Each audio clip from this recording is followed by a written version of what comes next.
Hey everyone, welcome back to Rhythm Rail Road. I'm working on my crossing gates here, and everything has been going really well. Um, but I wanted to share a little bit of what I've been doing in order to set the sensors up. The biggest problem I've been having is that my last crossing was a single track, and there was nothing before it or nothing after it. So it was very simple to do. I basically just needed some kind of detector before the crossing, after the crossing, and then one kind of far away to give the train time to get to the crossing, and obviously one on the other side who was coming the other way. So that was easy on the other side of the layout. But here, what I have is a situation where I have enough of a single main here where I can put a sensor there, one here, which is where it is right now. One's here and one is actually over there. It's across the track. And then I have one here for the exit point. But then what happens is I have a siding. And the problem with that is that the way my detection board works is that the logic tells the board to turn off the gates or release the gates as soon as it hits the exit point here. So when it hits the next, let's say I had the sensors here for both tracks, it would tell the board that the sequence is done. But then the problem is that if I have a train sitting on the siding while this train is passing, so let's just consider that way northbound and this way southbound. If there's a northbound train sitting on that track waiting, the signal here, and there's a southbound coming this way, the board is only going to see one sensor. In other words, this train here is going to be blocking the sensors, so it's going to look like it's engaged even before the train enters the crossing there.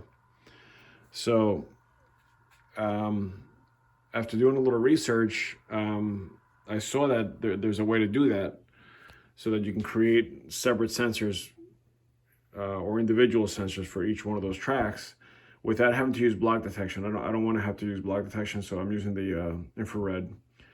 And then it all kind of happened at the same time, but I got lucky because I was having conversations with my friend Matt, and he does this for a living, so he's like an expert with figuring all this logic out.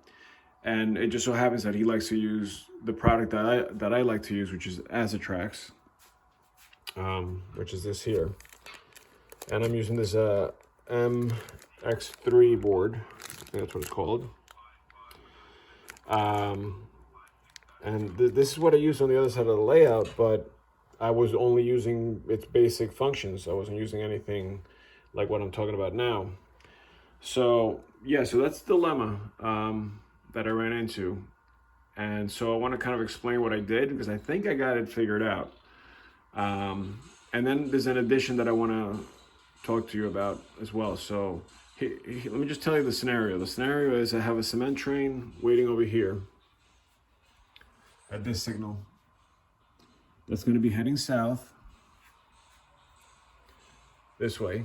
It's going to hit the crossing and then go through the main line while this manifest train is coming north, and it's going to stop at the signal and wait.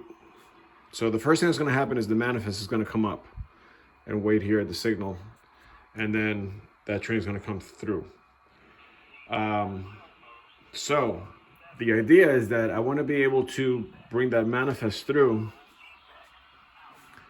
on the siding without necessarily setting off the detection for the crossing gates, because I want to, it's not going to cross. It's just going to sit right there. So the only thing I want to happen is that when the train comes down from that side, the gates go down, and then when it exits, it releases the gates. But then as soon as I get this train moving into the crossing, it also starts up the gates again. But I didn't want it to be where, you know, the gates are down the entire time that this train is sitting here, because this train could be sitting here for, you know, for a long time during a session. So that's kind of like the scenario. I hope that makes sense. So again, the train coming south is priority, and then the train that's going north is going to be waiting right here for that train to go by. So here's what I'm dealing with here. The board itself allows you to put 6 detection sensors in one board.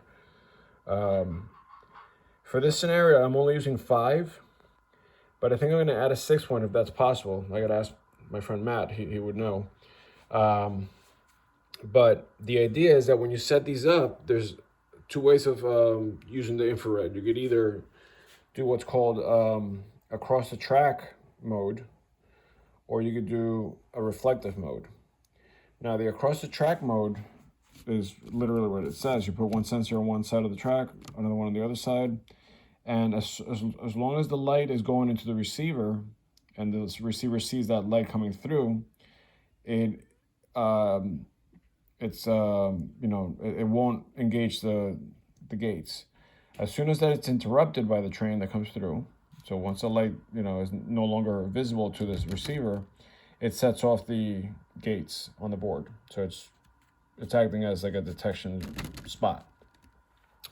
The reflective way, which is this here, is when you put the receivers at a kind of like at an angle inside the track, so like in between the ties. So now the light is coming up and hitting the bottom of the cars or the locomotives, and then reflecting down to the receiver. So as long as that light is shooting up, it's kind of like the opposite. As long as this receiver is not sensing anything, or it's not picking up any light from this, it'll consider it, you know, not triggered or not detected. But as soon as you bring a train through and the light reflects off the bottom of the train and it goes into the receiver, then that's going to close the circuit. So it's going to consider it active. So anyways, the point is that the only thing that makes that difference is if you have the yellow and the white wire set up differently. So for the across the track, you need the white wire on the X, which I guess means across, and the yellow wire is on the R, which is reflective. So I guess the priority here is the X. That's what sets the light to the one way or the other. And then over here, obviously, you would flip the wires. So now the yellow is set up for the X, and the white is set up for reflective. So the good thing is you can combine these 2 things. So I have, up in my layout, I have that's across the track, this is across the track, this is across the track, and then I have the individual, tracks here inside the track. And I'll show you how I did that. So I drilled the holes at an angle, and then the sensors come in like a little styrene pipe type thing, a little tube, and you could use it as a housing. So I kind of shoved it in there, and I made it so that you can't see the bulbs, above the track, but the light still comes through.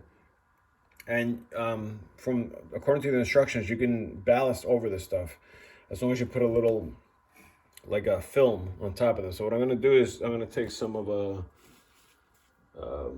just a little clear plastic thin piece, and I'm going to glue it over that, and then put the ties on top of that. And then once I ballast, I'm just going to scrape off the extra ballast that's sitting on top of the hole. Just, apparently you only need like a pinhole for the light to get through. You don't need like all that. And I did the same thing for this track here. So you can see these lights are barely noticeable. In fact, this yellow light went a lot deeper. And I might need to bring that up a little bit, but anyways, the point is that, they're in there. So I'm going to go ahead and take you back to the instructions so I can show you I had to do in order to make all this work. So here are the here are the basic scenarios. Let me see if I can find them for setting up your detection. So the way I have it on my other side of the layout is this one here, which is the most basic, I think. Which is you have a detector here, you have a detector right before, right after, and then the opposite side. So if you're going this way, this gives you 30 seconds to get to this. Then this is always on as long as it's being interrupted. This is the exit point. So as soon as this gets cleared, the gates come up, and then this is just telling the board that it's exiting the circuit. If the train's coming this way, it's the exact opposite. This gives you the 30 seconds. This is the entrance point, so that stays on the entire time.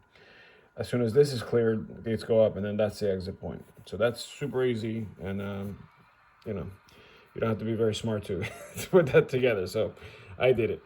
And then you have other options. For example, if you want an extra detector, so let's say you have a station here and you're going to stop at the station, well, the gates are going to have to come up again. But then as soon as you exit this station, you want it to trigger again, so that gives you an extra 30 seconds before you get to the entrance and exit point. And then it's the same thing on this side, except these two are now acting as exit points. And similarly, when you go this way, these two are entrance points for the 30 seconds each.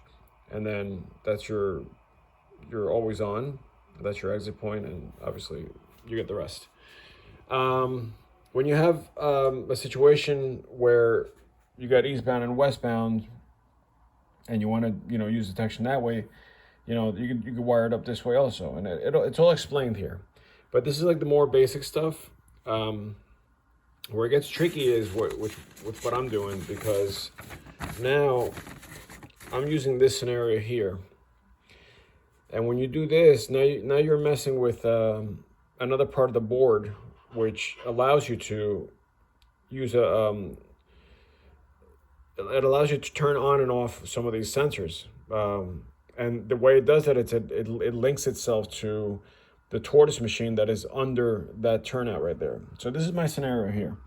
Number 5, 4, and 3 are basically 5, 4, and 3, and then that's where the split happens, which here on the instructions, it's the 2 is the main line and the 1 is a branch. It doesn't have to be in that order, but whatever, as long as you have sensors on either or. But then what you need to do is you need to wire up here. This is the section that's on the side of the panel where you have like the common, I don't know what the RS means, but I think this is eastbound and on, then westbound. And if you look at the panel schematic here, here's where you're, I'm sorry, where is it? Oh, here. Here's where you're messing with that stuff. So this is just your power in, but then this is your common, the RS thing, the eastbound, on, westbound.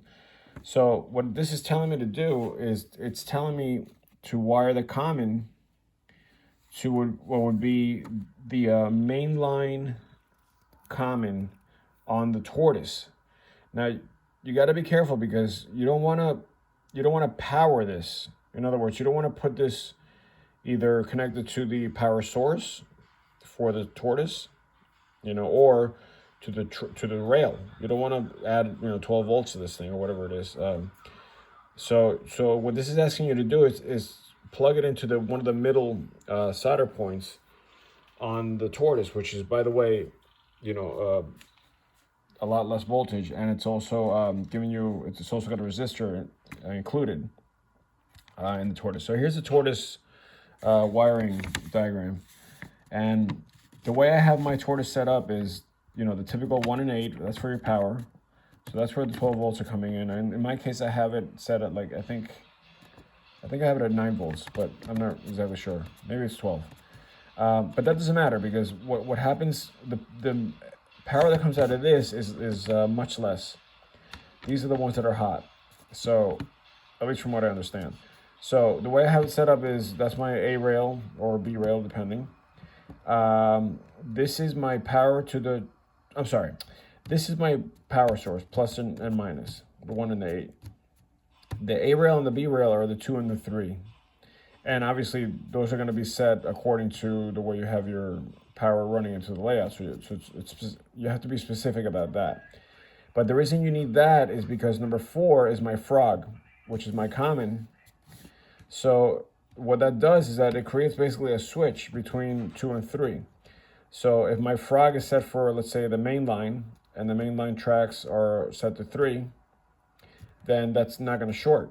As soon as I switch the tortoise machine and it goes into the diverging track, that's going to switch around, and now 2 becomes the power to the frog, and it feeds that. The circuit becomes closed once you hit the frog here on number 4. I know I'm not explaining that like in the right terms, but that's basically what's happening. It's just a switch between 2 and 3, and the frog is connected to the actual frog wire is connected to 4. So the frog is seen either one way or the other way. That's basically it. Then 5, 6, and 7 I never connect because I don't have anything to connect to. I don't use lights or anything like that. But 5 and 6 act as another switch. In fact, from what I understand, you can put the frog on 5 and then use 6 and 7 as your switch, and then use the 2, 3, 4 as your detection thing that we're going to do just now. So these are interchangeable, I think. But I keep everything consistent, so I just do, like I said, 1, 2, 3, 4 is what I have wired, and 5, 6, 7, 8, 5, 6, 7 are not wired. So in this case, if you're using 5, 6, 7, the 5 becomes your common. So that is the common that you want from this diagram here.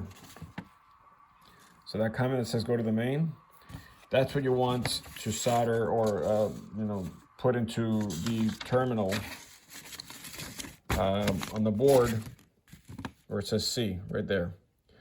So again, that 5, which is your common, is going to go to C.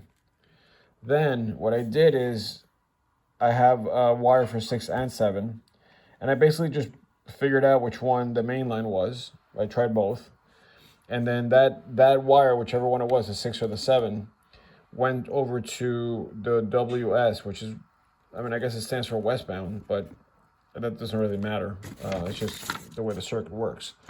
So now it lines up. So westbound is, again, the 6 or the 7, and then the common is your 5. So now what that does is that when you throw the tortoise, that switch is either turning the main rail on, or the main sensor on, or it's turning it off. So in other words, let's say track 1 is number 6 and track 2 is number 7, or the main is 6 and the siding is 7. When it's in this position, you're feeding 7. Okay, so you're feeding the siding. And then when it's the other way, you're feeding them 6, which is your main. So the reason why that's important is because it'll isolate the 2 sensors. So the board won't even see one of the sensors that, depending on which way the tortoise is set up. So here's the situation. When you have the train coming in now through the main, I have my tortoise set to the main line, right? Because that's the priority train, and that's the route that we've, given the priority. So that means that the sensor on the siding track should be dead right now. So this one here on this track should be dead, okay? So when I pull the train up on the siding, it should pick it up, but it's not going to do anything to the board, and it's not going to tell the gates to do anything, because at that point the only thing that's active is this sensor here. At least that's the plan, and from testing, that's what ended up happening. So let me just get the locomotives going here, and we'll give this thing a run and see if it actually works. All right, so the first thing I'm going to do is bring our manifest train up to the signal. And again, that signal, sensor should be dead right now. Well, not dead, but it shouldn't be detected as active. I think the board still picks it up, but we want to, still go over it and not have the gates do anything. So let's see what happens over at the board when that crosses. So we should see that, yep. So that sensor's number 2. You can see that it's activated there.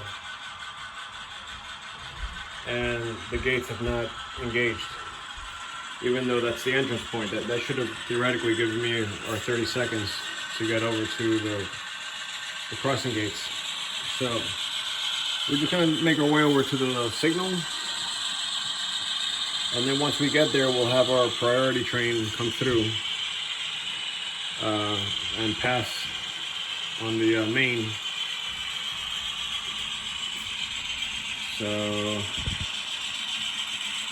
we're just gonna pull it up right to about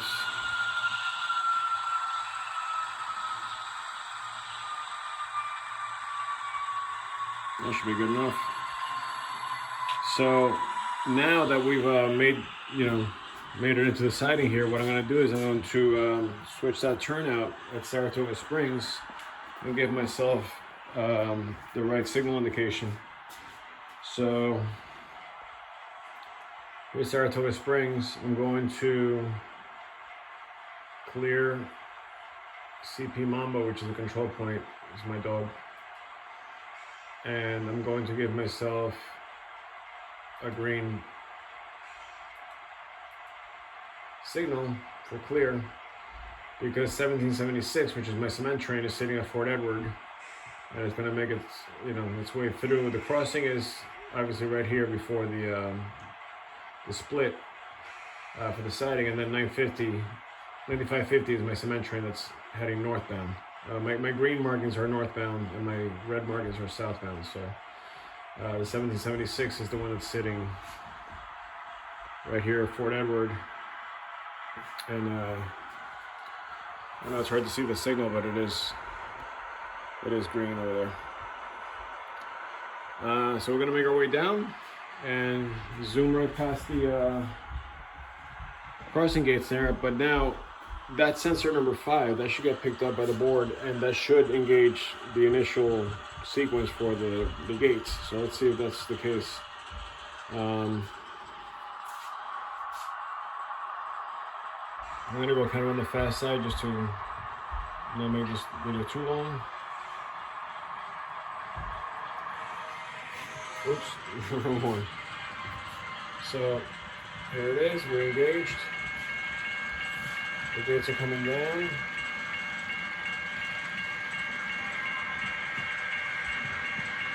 The train has 30 seconds to get here.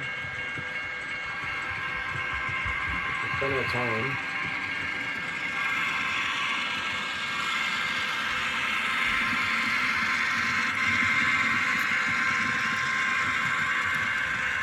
Sorry about that.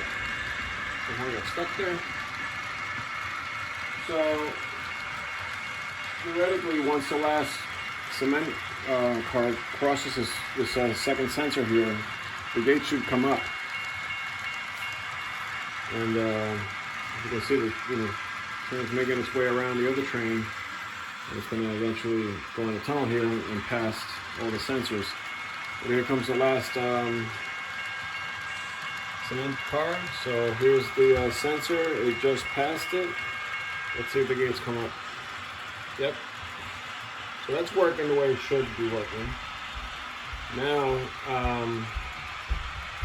the idea is that this train continues south, and when the last car crosses the sensor, which is right here, then the logic should be clear, meaning it's ready for the next thing to happen. So it just did. Let's see if that actually reflected on the panel here. What you're hearing right now is the gates on the other side of the layout, because the other, there's a crossing on the other side of the mountain here. So, but you can see that's still engaged here, and the other sensor's off. Just ignore the bell in the back. I want to stop the train there so we don't have any problems on the other side. I don't think we will, but now what I'm going to try to do is get the train that's on the siding here, the manifest train, up, just get it going. So what should happen now is that when I switch the tortoise, that switch should open the contacts for the gates to engage. So I have my my tortoise hooked up to this button here, so let's see what happens when I hit it here. And there you go. So as soon as I did that, the gates came down. So it almost like woke up the signal board. Oh, I'm sorry, the crossing gates board.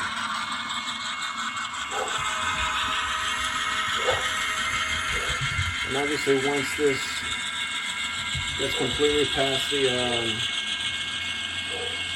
crossing here, then the gate should come up as soon as it crosses that second sensor. Let's see if that's the case. Let's speed it up here.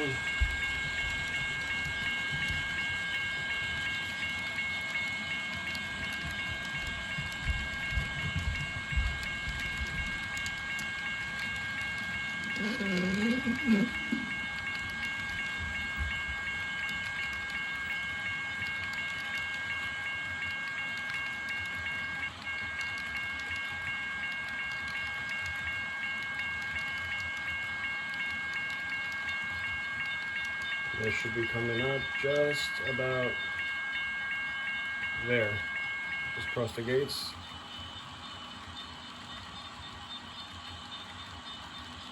So the gates are gonna stop. And then I should see, the only thing I should see is sensor number 5. Yep, that yellow light is sensor number 5. Because it's still waiting to clear that the train behind me now.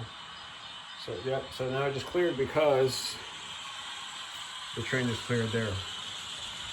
All right, so all that is working the way it should be working. Now let me just, let's get the other train past the other gate so that we don't have to listen to that anymore.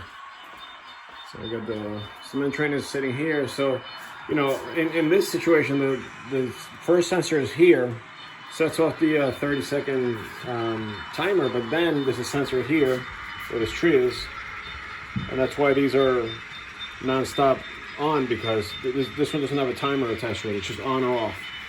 So theoretically, once the last car crosses this sensor here, which is sitting here and shooting across to that bush back there, we should see the gates come up. And then the last sensor is actually right there. So let's see what happens here with these gates as soon as the last one crosses.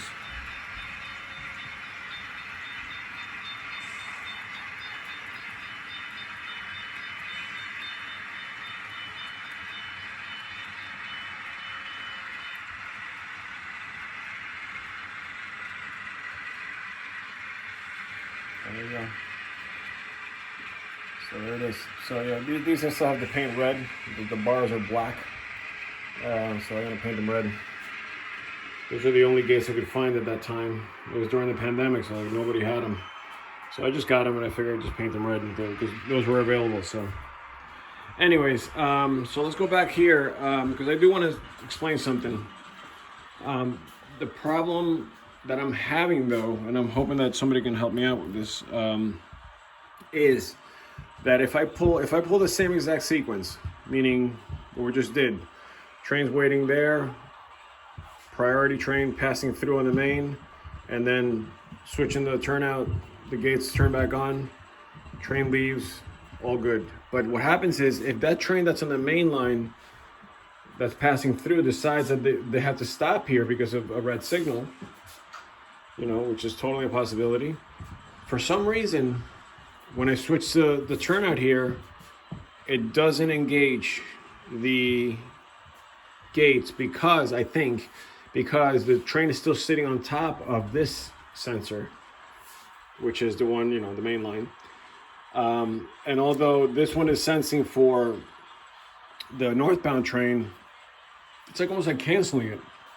Now, what I did notice is that one time, when I had that, I tried switching the turnout again, and then it set it off. So I don't know if there's a better way to do that. If anybody knows anything about Azatrax and how it works, but that would be kind of crappy if I wanted to stop the train there, which happens all the time here, so that the other train can just get going and then, you know, just leave the siding open for any southbound trains. So yeah, if anybody knows how to fix that or switch out the logic or the wiring, let me know. The other thing I'm trying to see, as I mentioned in the beginning of the video, is that I'm trying to see if I can add a sixth sensor. And I'm assuming sensor 6 is going to act just like sensor, well, whatever the initial sensor is, where there's a timer attached to it. And I think I'm going to put that sensor here across both tracks. So this way, any train moving from this point on, let's say it's crawling, it'll have a second chance to make its way over. Or the other thing that I'm thinking of is, if there's an Amtrak train sitting on this track, which is for the Amtrak station, and it gets permission to come out of here, this is a hand-thrown switch. So the conductor will come out, throw the switch. But then what I'd like to see is that as the Amtrak train makes it onto the main line, it doesn't have a sensor, right? Because it's a third, kind of like a third track here that doesn't have anything. So the sensors are there and there, but nothing's on this one. And so the idea is that once that Amtrak train starts going, it would trip the sensor here. And I want to make it, close to the signal, because trains typically wouldn't go, that close to the signal. But I might even make it like at the signal, like right behind here. So that it's kind of like hiding back there. I can even go through, like literally inside the base of the signal and just shoot the light out that way. That might be another good idea, but now the Amtrak train would trigger that, and it would have enough time to get to the crossing gate. It wouldn't be like speeding through, because it's just getting out of the station at that point anyway. But the idea is that it just has to make it from here to there, to that sensor, and then that could stay there for an eternity, while the conductor gets back on the train. So yeah, so let me know if anybody knows about that sixth sensor, or about the issue that I'm having. And if you can leave a comment below, that would be fantastic. If you have any questions, I'll try to answer whatever I have time for. But I just wanted to share this so hopefully if you're thinking about Azatrax, that it'll help you.